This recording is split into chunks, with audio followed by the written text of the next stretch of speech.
అటు చూడు. మీరు ఏ చర్చికి వెళ్తారో అక్కడ దశమ భాగం ఇవ్వాలి. అటు చూడు బే. చాలా మంది దశమభాగాలు తీరు, మాకు అప్పులు ఉన్నాయి, మాకు బాధలు ఉన్నాయి, గడిది గుడ్డు ఉంది అని చెబుతా ఉంటారు. నేను దశమభాగాలు తీస్తామండి, తీకుంటే పోవు అప్పులు. ఇప్పుడు ఎక్కడ కొట్టాలరా నిన్ను? కొట్టకుండా పని మార్గం లేదా? ఎక్కడన్నా కొట్టచ్చు, ఎక్కడన్నా దశం భాగాలను విత్తావా ఇవని చెప్పి గొంతు మీద అవాండాలండి, పాస్టర్లు అవాండాలు వేస్తున్నారు. తప్పండి. ప్రాణం పోయిన కూలి పనికి వెళ్ళేవా రాగానే పొందొచ్చిందా 10 రూపాయలు పక్కన పెట్టు, ఒక డబ్బాలు వేసేయి. 500 వచ్చింది 50 పక్కన పడే, 1000 వచ్చిందా 100 పక్కన పడే. ఆదివారం వచ్చినప్పుడు అదంతా నమ్మకం తీసుకొచ్చి అందులో పడే. దశం భాగాలను విత్తావా ఇవని చెప్పి అవాండాలండి, పాస్టర్ల మీద అవాండాలు వేస్తున్నారు. తప్పండి.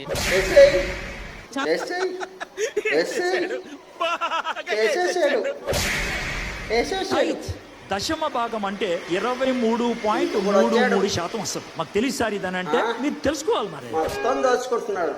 మీ ఊళ్ళో తెలివితేటలు ఇక్కడ వాడకు. 100%